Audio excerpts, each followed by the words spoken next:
Thanks, Peter. Thanks, everyone, for making this happen. I'm going to go ahead and share my screen and talk a little bit about this project. So, I guess just first of all, as I was trying to explain before we started, I've got a slightly odd computer setup where I'm looking at the screen that you all are on, but that's not actually where the camera is. So maybe look like I'm slightly off camera the whole time, which is just part of what I got to deal with today. But this project has a backstory that I can go more into later if you're interested. But basically, it emerged out of responses to the book Hyperobjects that Tim Morton did a few years back, and both I came up to Tim, and about the same time, Claire Colebrook from Penn State came up to Tim and said, you ought to talk a little bit more about hyposubjects at the same time. And he was intrigued, and we got to talking.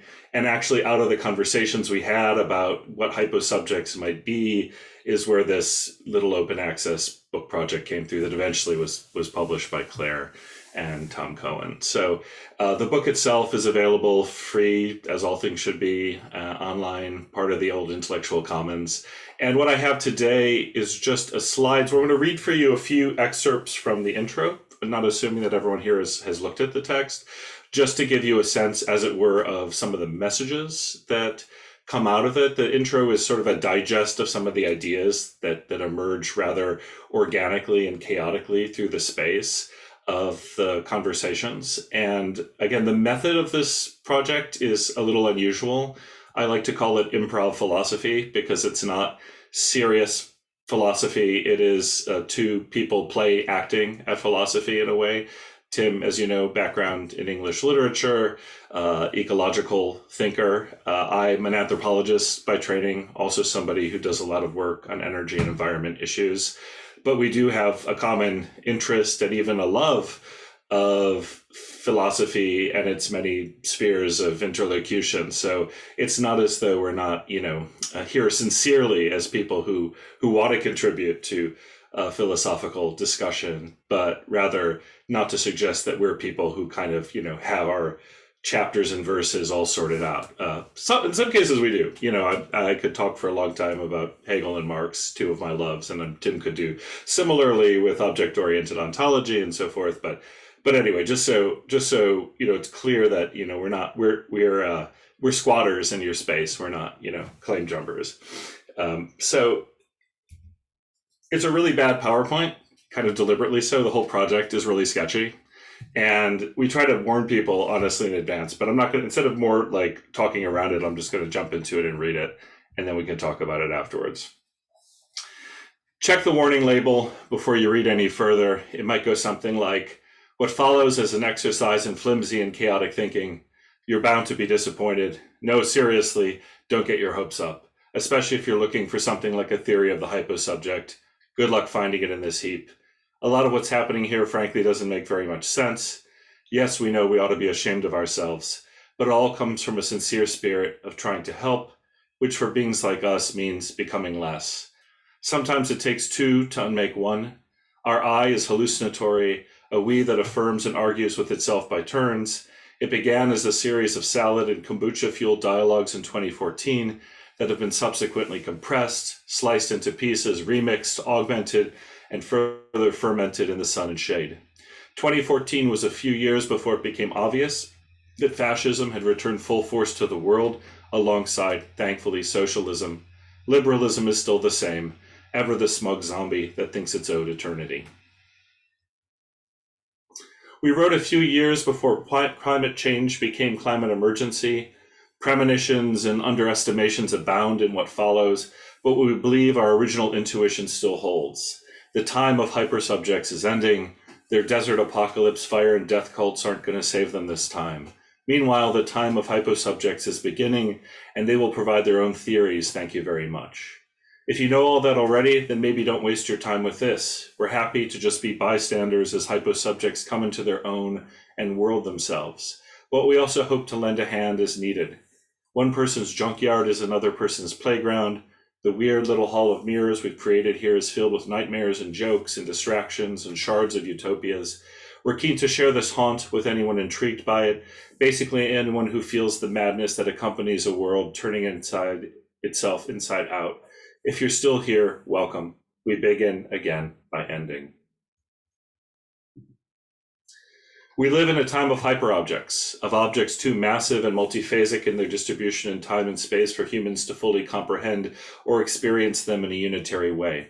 A black hole is a kind of hyperobject, a biosphere is another, but many of the hyperobjects that concern us have human origins. For example, global warming, or antibiotics, or plastic bags, or capitalism. These hyperobjects exceed and envelop us like a viscous fog. They make awkward and unexpected appearances. They inspire hypocrisy and lameness and dread. A certain kind of human helped usher the world into the hyperobjective era. Let's call them hyposubjects. You'll recognize them as the type of subjects you're invited to vote for in elections, the experts who tell you how things are, the people shooting in your schools, the mansplainers from your Twitter feed. Hypersubjects are typically, but not exclusively, white, male, northern, well-nourished, modern in all senses of the term. They wield reason and technology, whether cynically or sincerely, as instruments for getting things done. They command and control. They seek transcendence. They get very high on their own supply of dominion. Do you want to know what's increasingly irritating hypersubjects? That hyperobjects are whispering in their ears that this being and time they fashioned in their own image and for their own convenience is dying. The voices in their head say there's no time for hypersubjects anymore. It is hyposubjectivity rather than hypersubjectivity that will become the companion of the hyperobjective era.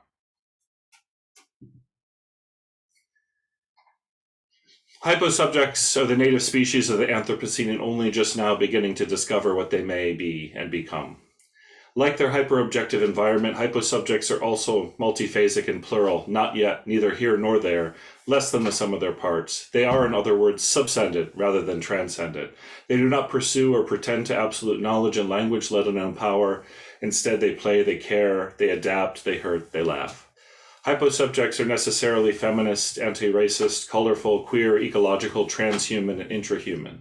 They do not recognize the rule of andro-leuco-heteropetromodernity and the apex species behavior it epitomizes and reinforces. But they also hold bliss horror, extinction fantasies at bay because hyposubjects, befores, nows, and afters are many. Hyposubjects are squatters and bricoleurs.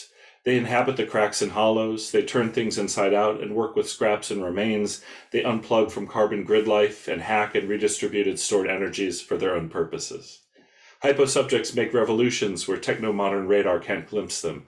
They patiently ignore expert advice that they don't or can't exist. They are skeptical of efforts to summarize them, including everything we have just said. In sum, for the moment, the transcendent hypersubject continues to stalk the Earth, but he's doing so in an increasingly flickering, even spectral way. His monophasic being is perpetually out of sync.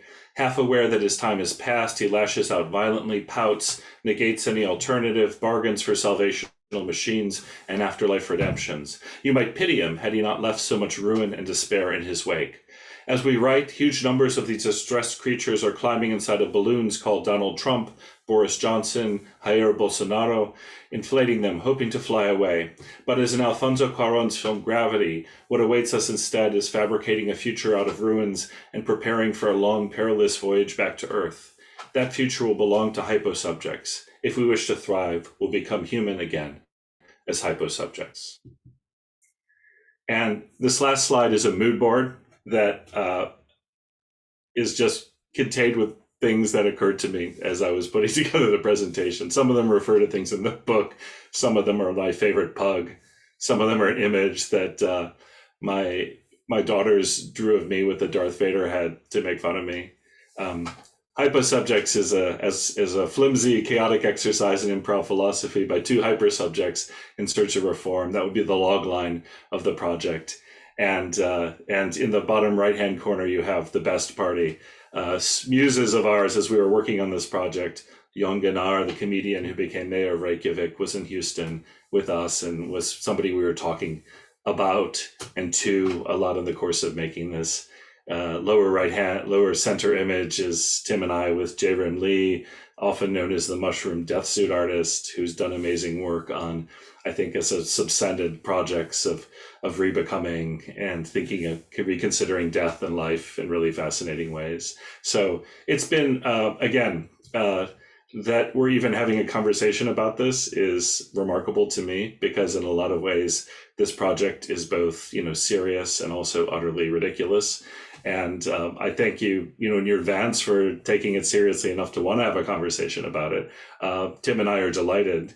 Unfortunately, the pandemic stopped us, or sort of at least halted our idea of creating a kind of Hyposubjects live series where we would go to places and sort of act out the improv dimension of this with more kind of audience engagement and work and things like that. And that really was unfortunate that the pandemic, well, there are many worse things we've suffered in the pandemic, don't get me wrong, but it was unfortunate that we sort of only were able to deliver this book version of it, which I think is the most impoverished part of the whole project. The real joy of it was having these crazy conversations with Tim, and then remixing them and rehashing them and splicing them together in strange ways, and creating out of the two of our often quite different ways of thinking about today's problems this oddly, again, sort of hallucinatory single eye position that's utterly destabilized and again utterly weird and strange. So I thank you. I thank you for your forbearance with all of this. I'm interested for the conversation, and I hope others of you found this interesting. Although I'll be honest, the people who found it most interesting so far have really been artists more than philosophers, which seems to me kind of appropriate. But let's see how it goes. Thank you, Raven. Do you want to take it from here and just figure out what we should do next? Yeah, totally. I'm going to step into myself as a hyposubject and see what happens. Okay, let's take down the presentation. Yes, fantastic, wonderful. Okay, so if you have any questions, go ahead and throw them into the chat, and then we can kind of source the crowd, source the hyposubjects in the room for their curiosities about this. Yeah, I guess I'm curious, kind of, you just dropped that little bit at the end about artists being compelled by this. Do you have any stories or examples or ways that you've seen or noticed artists taking this idea? I know that artists were also very compelled by object-oriented ontology and hyperobjects. And of course, Timothy Morton's work draws heavily from sculptural art, indigenous art, all sorts of different artistic movements. And so there seems to be, at least a relationship in his work and his trajectory with this. But I also wonder if something about the subject matter in and of itself, or the process of deriving the subject matter, is something that's inspiring to artists, and what you've noticed with that. Sorry, I just had to unmute myself. Yeah, I mean, it's very new, Raven, is one of the things I'll say. So I'm only working kind of with anecdotal reactions that people have had to it. And I think it's the kind of project that's weird enough that people are taking a little time to process it and think about whether it's sort of worth their time engaging. And as we say at the beginning, it may well not be. And I think that's fine. This is not coming from a position, again, the sort of transcendence, subsendence, relation, the way we've thought about it is, the transcendent to sort of try to move out of relationship to get some kind of if it's not a God's eye view on something, it's trying to get some kind of Archimedean point against which you can see a landscape or a network of relations, whereas the subsendence is actually going deeper into the relationships, into the mesh of it all, to try to understand from within. And I do think that's a kind of sensibility that I see in a lot of contemporary art, both ecological and maybe also, not just ecological art. But I'm thinking of one of the people who both Tim and I have worked with in the past, Marina Zerko, who's a New York-based artist who does amazing projects. And, I think that her perspective on how you can do ecological art by not putting necessarily like a sculpture in a gallery, but some of it's street art by getting out and engaging people to talk about plastics, or her amazing ecological boat tours, where she'll take a sort of a scientific and research and artistic station and let it float down a river. A project she did on the Willamette, not far from where you are, Raven.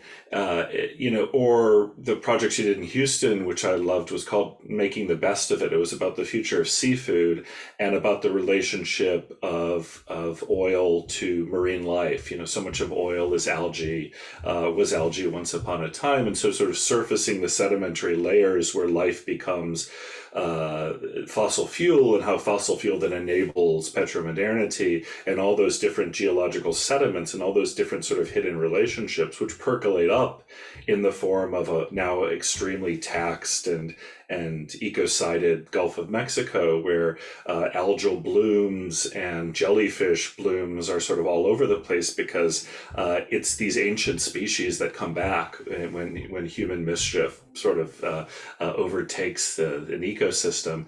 And her project here was sort of thinking about the future of seafood being jellyfish and what it'll be like for all of us to eat jellyfish. And so she created these jellyfish snacks and was, sort of taking them around to talk to people. This is the kind of art that inspired us, and that in turn, I think we hope a project like this can contribute to. It's a kind of a modest, humble, ludic, kind of artistic practice, but one that seems, to work against the sort of the transcendental hypersubjective orientation. We know it all, we command it all, or if we, our technology will see us through to the end.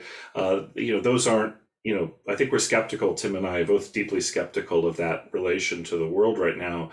And so the artists who are also kind of clustering around those intuitions are the ones that, I think we're most naturally in dialogue with.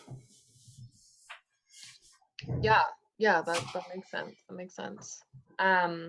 Interesting. That's really cool. Yeah, there's a sense of the future coming in, phasing in with that kind of artistic project, playing with people's expectations of reality.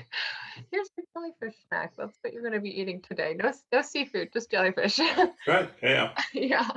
I guess maybe just for the audience's sake, hyperobjects is a word that is, I would say, like in this scene, it's pretty common parlance. I mean, I think that really speaks to the reality of what you all are and especially what Tim pointed out in that book, that there is this reality of these, non-local, distributed entities, objects in their own right.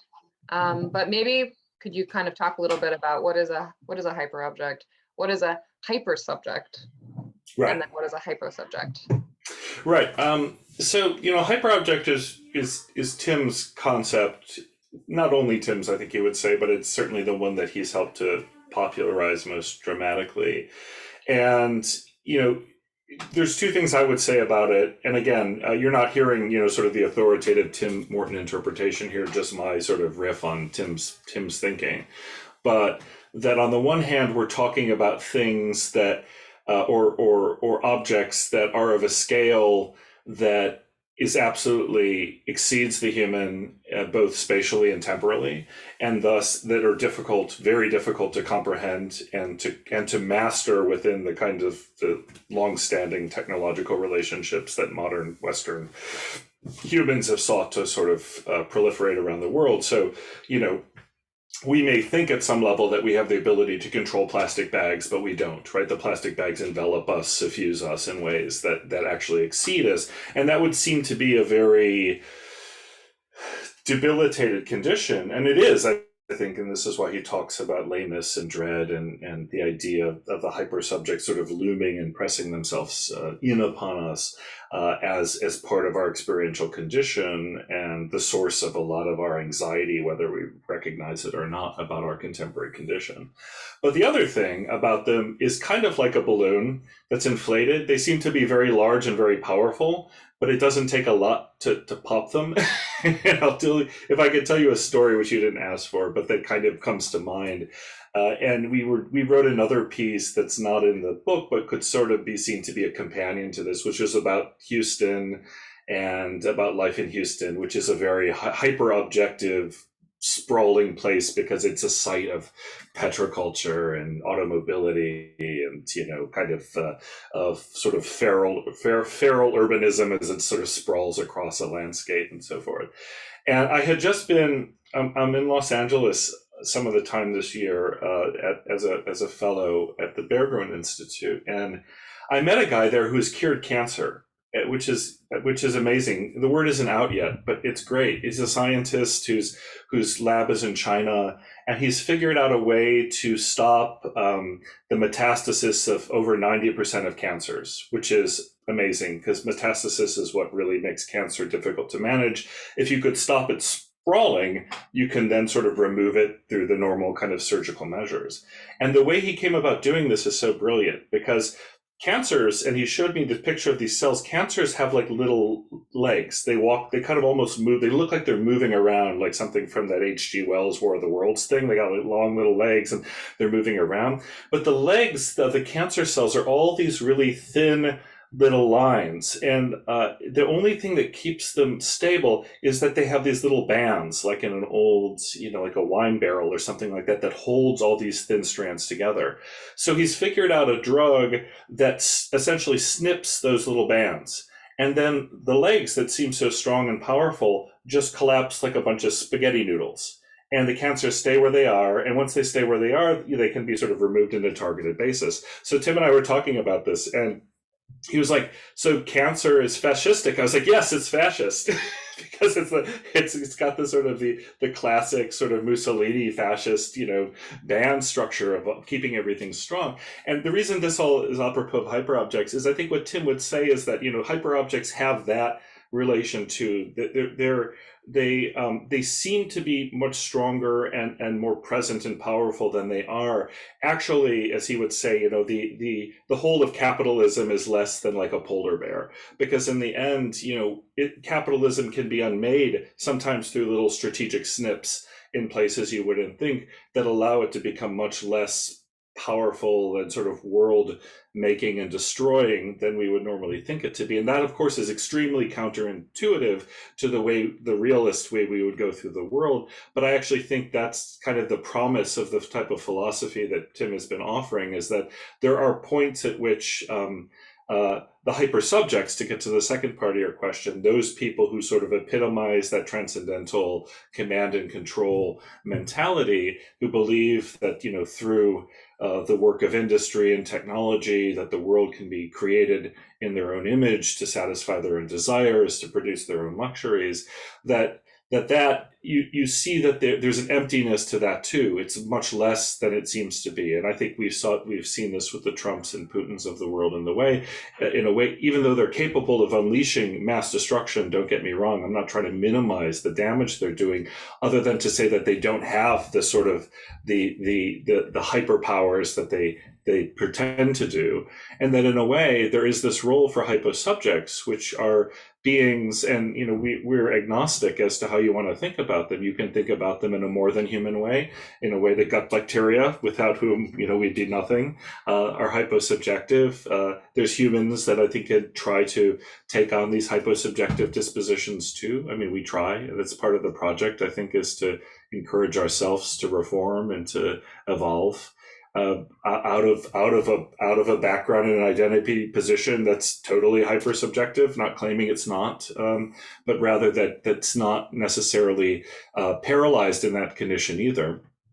So that the hyposubject is again a subscendent relation orientation, moving into relations, appreciating those dense meshwork of what Stacy Alimo would call sort of the ecodelic, the sort of the hallucinatory celebration of the interrelatedness of it all in ways that I think allow for important things to be done in a small, humble way.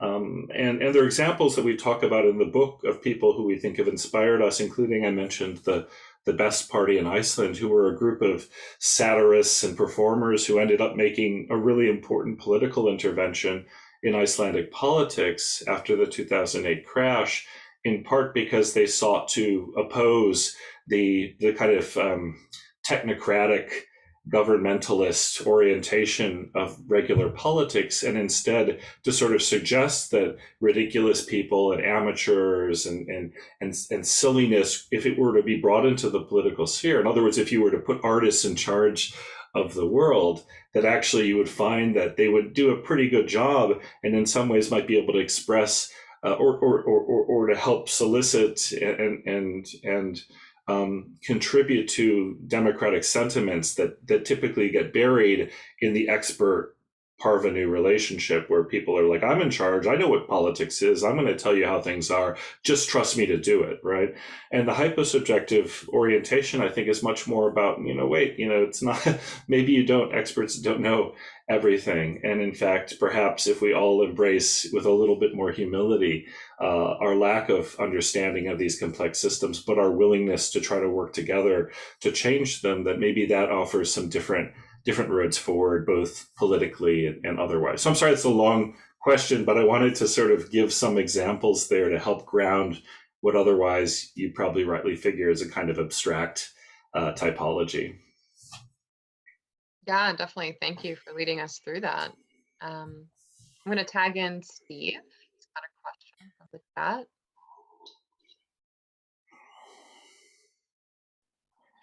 Thanks, Dominic. I've introduced these ideas to a leadership class that I'm leading right now, and it's been a fantastic conversation. Just looking at hyposubjects, hyperobjects, the shifts in power for leaders. And one of the questions that is, I think we all understand a lot of the power dynamics of hypersubjects. But how does power get recontextualized and reenacted by hyposubjects? What happens there? Well, thanks, Steve. I think that is something that where you probably don't have a one size fits all definition to it, because we can think about different contexts. Let's say in an academic context, I would say the work that I would look there that's actually sort of working through the specificities of like a more hyposubjective approach to, let's say, academic life would be a work like Fred Moten and Stefano Harney's The Undercommons, which talks about, on the one hand, it sort of talks about the university as an institution of professionalization and bureaucratization that nonetheless, sort of within its cracks and hollows, allows for a kind of maroon experience that continues to do really important creative and political work that sort of flies underneath the radar systems of the hyper subjective orientations of the institution as a whole. And the reason I'm a little hesitant to sort of say what happens is I think it's, to my mind, in my experience, and I'll say this as somebody who's also spends a lot of his time doing climate activism work and energy transition work in communities around town here, that a lot of it depends upon the relations that you're in those contexts and who you're working with and what you're struggling against, which sometimes differs in terms of what the obstacles are, the impasses you are towards creating a sort of different political trajectory. But as a general rule, and I'll sort of put this out there with all sorts of caveats, usual caveats attached to it, I think the idea is, rather than a strongly hierarchical sort of top-down vertical approach to politics, which in a kind of liberal, conventional liberal democratic system, although it talks about democracy a lot, it actually is more of a republican in the classic sense of having representatives come and do things on your behalf, so that you always have this sense of there's somebody who's been delegated the responsibility to take political action and make political decisions on your behalf. This is much more the spirit of a kind of DIY grassroots democratic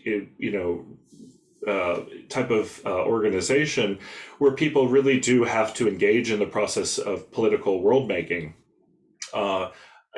themselves, right? And I think that we're seeing, I think you probably see this too if you follow movement politics, that there's a lot of energy there right now. There's a lot of people who, both on the left and the right, if those are even meaningful distinctions in some ways, are sort of giving up on the older vertical structures and saying we want to sort of mobilize ourselves. and sometimes they're mobilizing according to principles of humanity and justice and peace, and sometimes they're mobilizing for violent purposes. I understand that. It's not that always a grassroots organization is a good thing, because we know it can also be mob violence too. So I think that, but I think that this idea that we're moving out of a phase, at least, in which these rigid institutional vertical structures have sort of been guaranteeing a sort of world order that people accept, is being challenged by a world that's increasingly disordered, by ecosystems that are acting on their own, that where things feel like they're coming out of alignment. And for that reason, it's the space of a creative space, a scary space, a space in which I think incredible political opportunities await, but also risks and dangers. And this is why, in a sort of era of sort of a tired and sort of gerontocratic liberalism, we find such energy in the fascist and the socialist movements, right? Looking to sort of world themselves to create new possibilities. And both of them, I think, are being driven, interestingly, from below. So I don't know. I mean, I hope that helps. I feel like, as in many of these questions, Steve, I'm going to be talking around things rather than answering them directly. But again, if I were to sit here and suggest I have all the answers, that wouldn't really be in the spirit of the book. So I thank you. really appreciate your answer a lot. Did you want to follow up? But I don't know how many other questions are out there. But I mean, this is why speculative realism is, I think, beginning to emerge as well. Yes. So I really appreciate your answer. Thank you. Thank you, Steve. Fantastic. Thanks, Steve. That was a good question. Great riff. Sam, do you want to pop in and present your question? Yeah, sure. Dominic, thanks for that presentation. I was really digging this kind of messy aesthetic of it. I thought that was really appropriate. As you were bringing forward this critique of the hyper subject, and particularly the Archimedean point, I was thinking about what David Michael Levin calls ocular centrism, and I think other thinkers talk about something similar, that it seems like the privileged sense faculty of the hypersubject is vision, is sight, is the eye. And what's odd is that we seem to have just enough distance or just enough vision to see that we're in a mess, and just enough reflexive capacity from our vantage point to recognize that our hyper subject, or a kind of ocular centric mode, that we can try to map everything out and have a clean sense of it and apply solutions, is actually not working. We might be on the verge of falling down to earth and falling apart. And yet we can't help but, I think that doesn't eliminate the care for the situation that we're in, right? That there's still care that tugs on us. So I'm just curious if you have any thoughts at all about, like, does the hyposubject have relationship to other sense faculties, or does a new sensorium kind of come forward for the hyposubject in terms of how we feel our way through the mess that we can't get above? Oh, Sam, that's such a great question, because what it reminds me of is somebody who in many years ago was a muse for me, Marshall McLuhan, and his whole discussion of, which was so ahead of its time and so fascinating. I mean, still probably one of the great thinkers about digital culture, even though he didn't even have the word digital to use. He just called it electronic, culture. But this whole idea of moving out of, like, this, sort of the hot media environment of, like, monosensory, like, high information density communications, where, interestingly, that for him was print, right, and radio. So he actually saw that, like, you could go through the ear and have the same kind of sort of cultural impact as through the eye. And today we would probably say, like you're saying, it's more kind of an ocular centric problem. But we could also recognize that, along with McLuhan, that maybe the future is more, we're moving towards something more participatory, more multisensory, more embodied, more corporeal, and less, because I think you're right.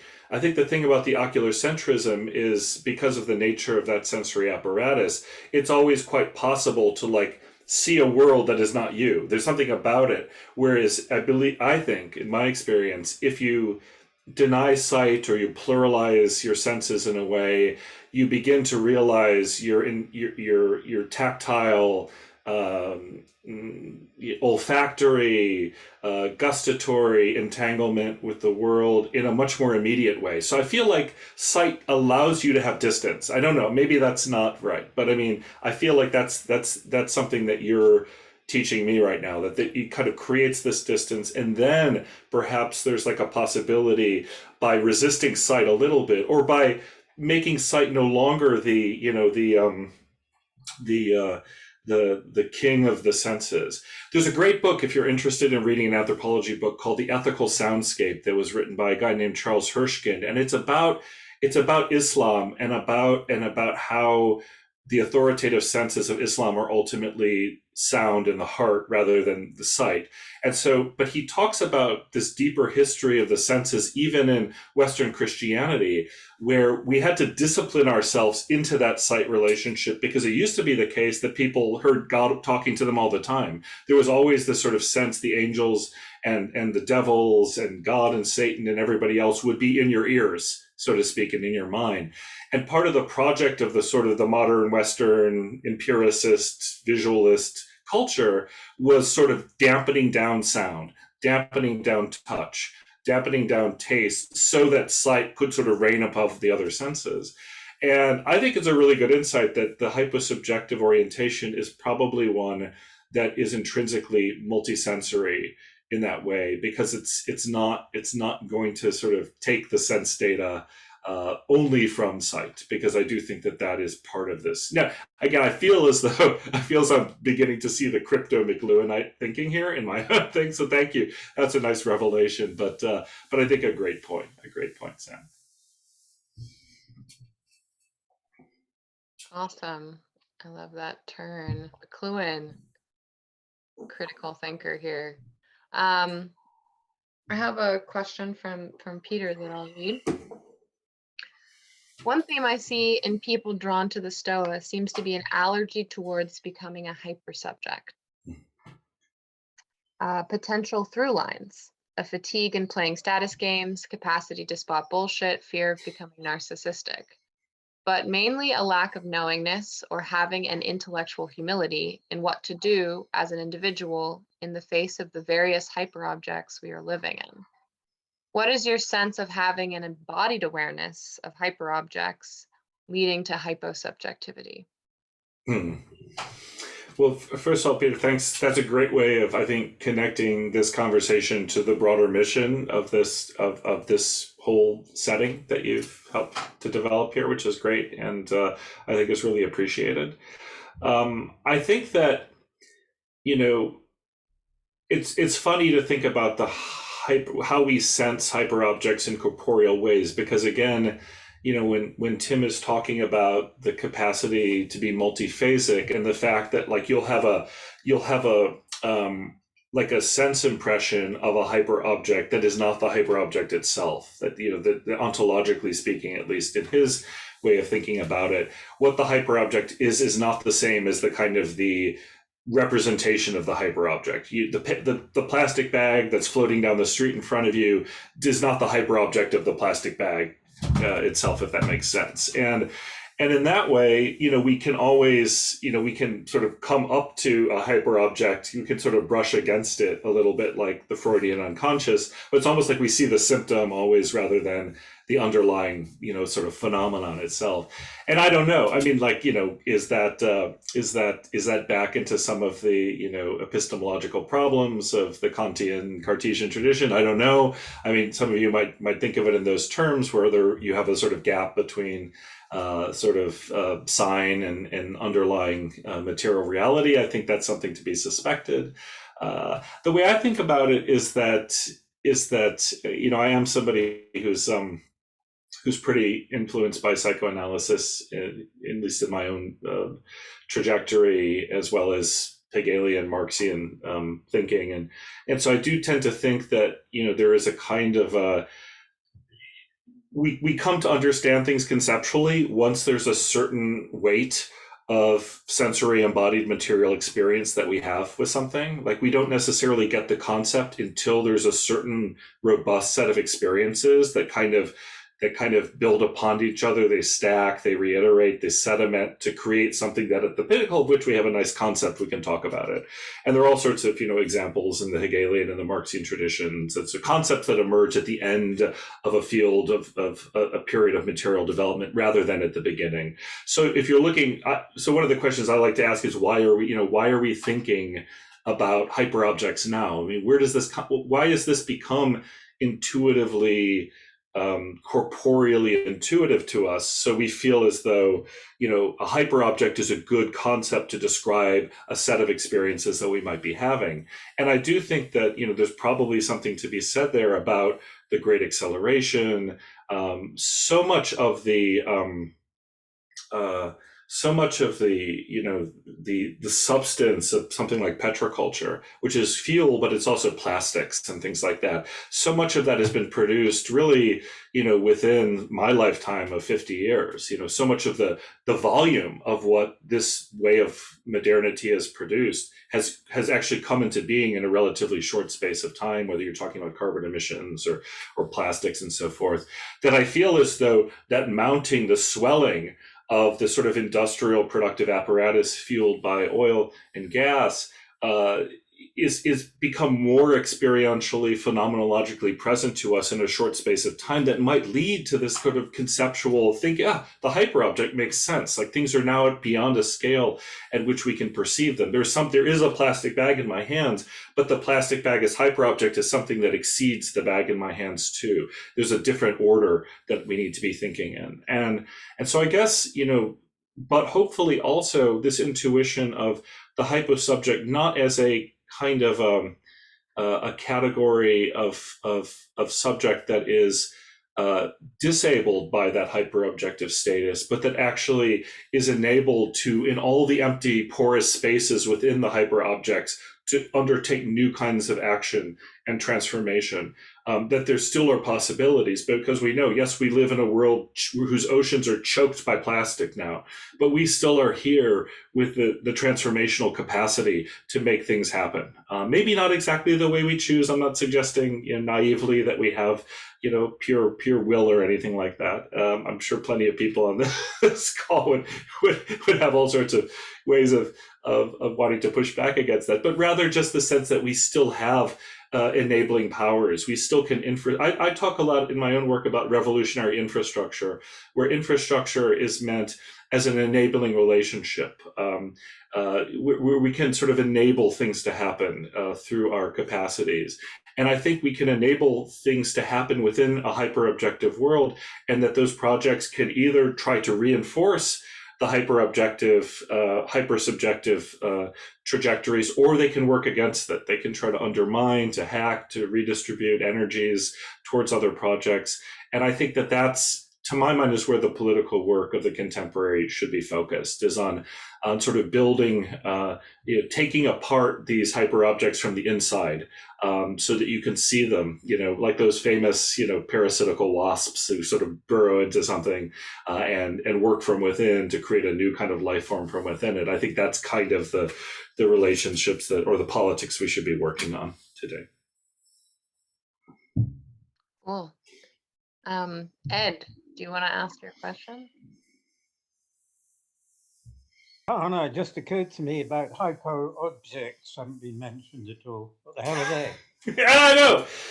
I had the same question. That's something that actually I was thinking about. I have not talked to Tim about that, because object-oriented ontology, that's his thing more than it's my thing. So, but I'm curious to think whether out of this someday will come another set of reflections about hypoobjects and what those might be, and what their politics, ethics, epistemics might look like. So thank you for completing the 2x2 diagram.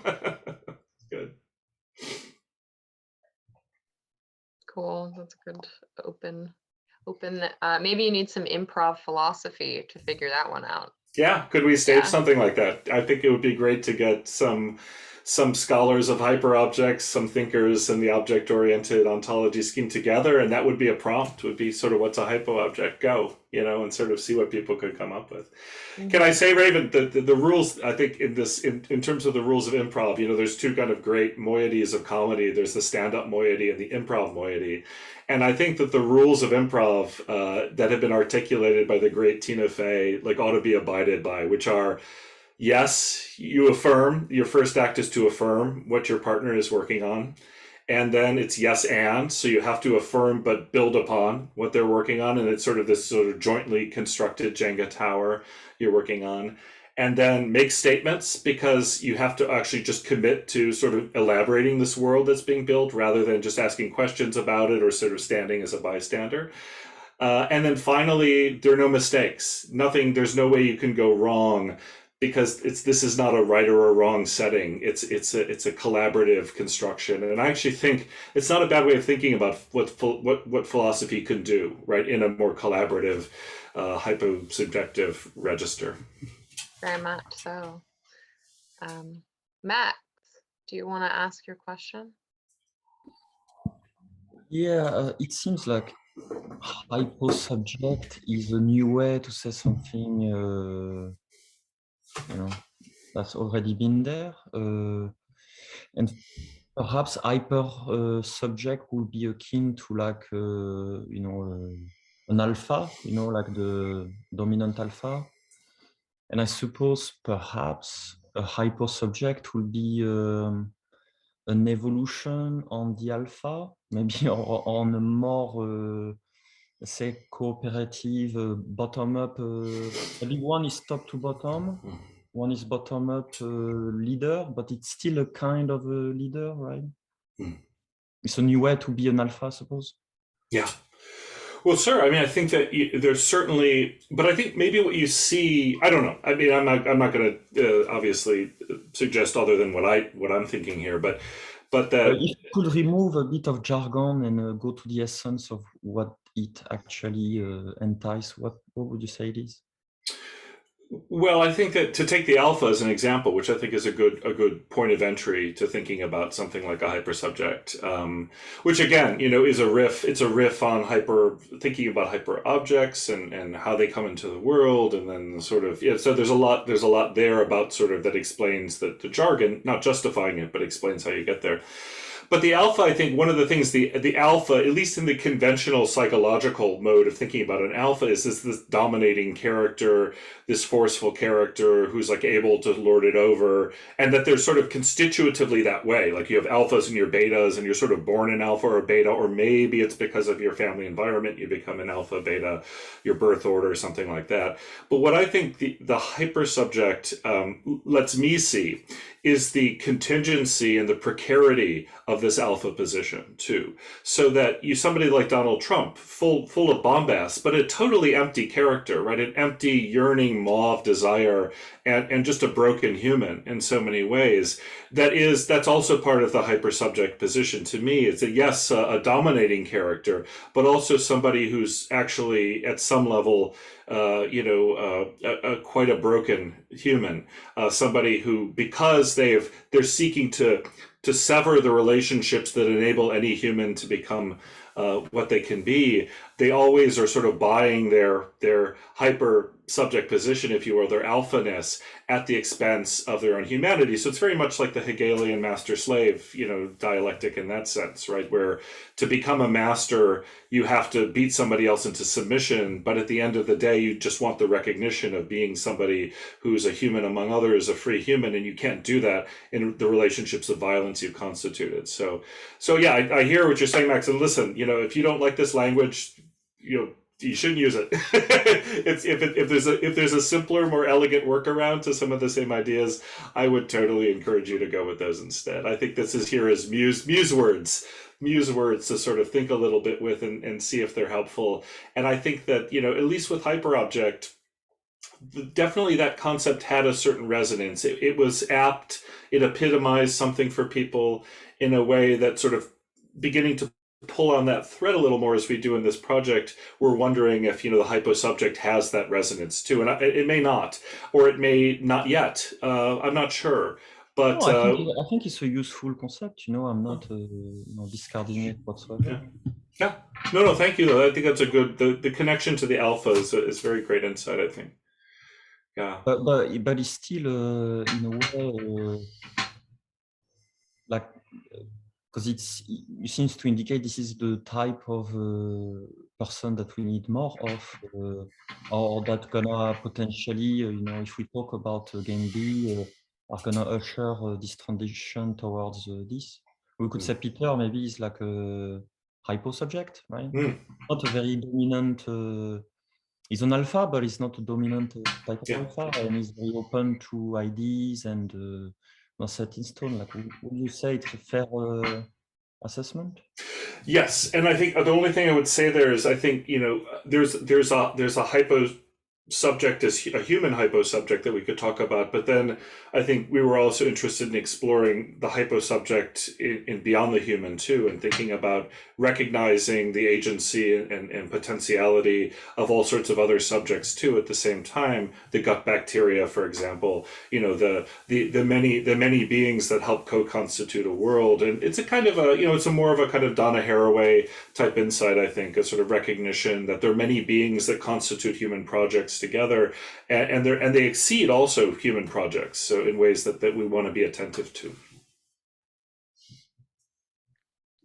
Wonderful. And then I think we just got 6 more minutes, so maybe we'll take Kevin's question, and then that'll be our last one for the day, and then we'll close out. Thank you. Hey, Dominic. My question is about nature. So I'm wondering how like nature or ecology fits into this schema, both as how it's perceived or conceptualized by like hypersubjects,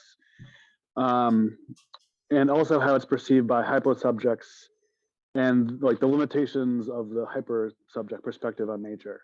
Like for example, like does the hypersubject sort of perceive nature as a hyperobject, and that's kind of maybe what the problem is that led to this kind of catastrophe we're dealing with? Or I want to hear your thoughts on this one. Thanks, Kevin. I really like your hat. I don't know where you are, but you got a great. Oh, thanks. You got a great hat situation going on. Yeah. So and again, I think I could speak for Tim on this point because I know he's been pretty public about it too. That the idea of nature as being something separate from culture, or that existing as a real entity, is something that he's written against at length, and I totally understand that perspective. That yes, I think the hypersubject wants to transform. It wants to think about a domain of nature that exists for the purpose of human industrial engagement and development. So if you go back to John Locke, let's say, you go back to the second treatise, and the whole argument that's developed there about the basis of property is in a human's industrious engagement with the world. God has given us these resources, and we develop them in order to gain our property rights over them. And you can see coded in that this wonderful alibi for European colonial expansion and domination, because look at these people, they have it.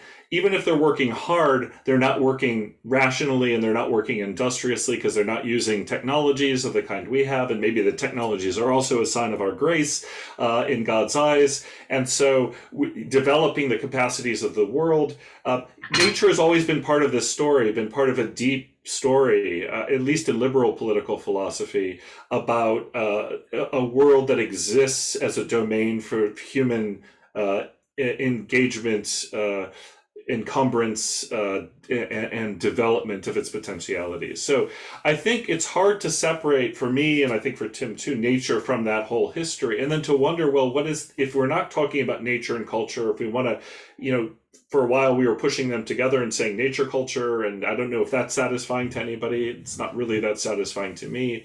But what do we talk about when we're thinking after nature, as Tim might put it? And if we get rid of that category, then is it still possible for us, say, who are working on the front lines of environmental activism, climate activism, to still be able as effectively to make arguments for conservation? Because conservation, is also historically related to the idea there's a nature that we should be stewarding, that we should be safeguarding. And do we want to get rid of that relationship because it actually helps us in some ways to work on some of the problems that are very urgent right now? I think there's a lot. In other words, Kevin, you've asked a really important and really complicated and multi-layered question. And I think that, on the one hand, I don't think as an anthropologist and somebody who sort of studies the epistemic orders of our culture and others, I don't think we can get rid of a nature category all that easily. In fact, you'll find that many cultures have some kind of way of talking about the external environment that is not the human environment. So I don't think it's even just starkly Western. It may be something that has a more diffusely human orientation epistemically.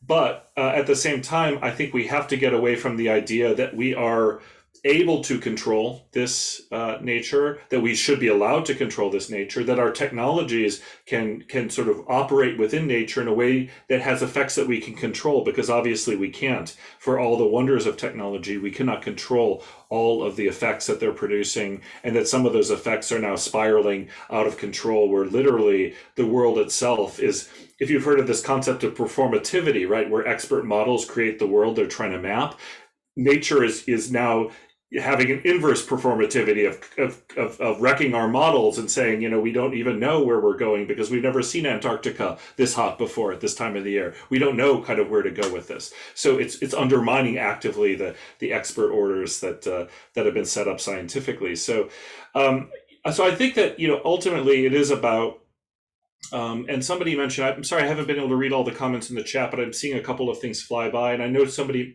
mentioned indigenous philosophy, and I feel like in our last minute, we should talk about the work of somebody like Kyle Powys-White and his critique of what he calls settler apocalypticism, and his feeling that really the world we're trying to save is not a world worth trying to save because of this whole history of domination that it's wrapped up in, that instead the sort of the philosophical and political urgency of our contemporary situation is to restore or to work back towards relationships of trust and care, both among human beings and between human beings and the non-human world. That's for him, that's what we should be focused on, and that actually will create a better civilization than the one that is now entering into its senescence. So, Kevin, I think this is a great question. I wish we probably could have a whole separate conversation about that, and just thank you for it.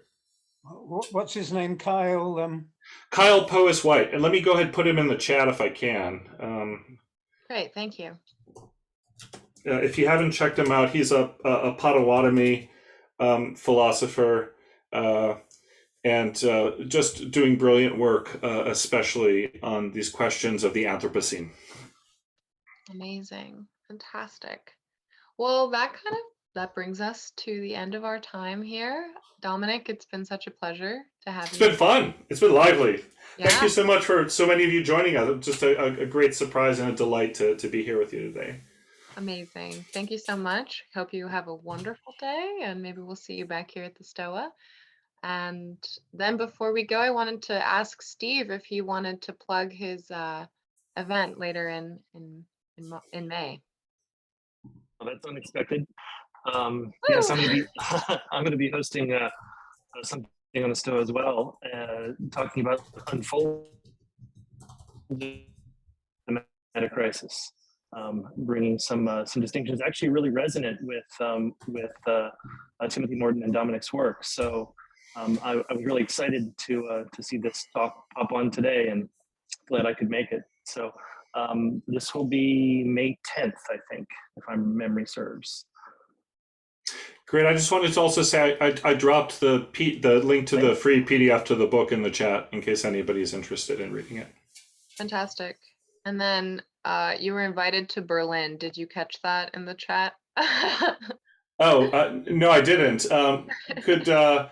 Yes, we want to do that, and actually there's somebody else in Berlin who wants to do that too. So I'm going to drop my email also into the chat, and maybe we can pick up the conversation there. Wonderful. There we go. Thank you all. It was great to meet you. Much.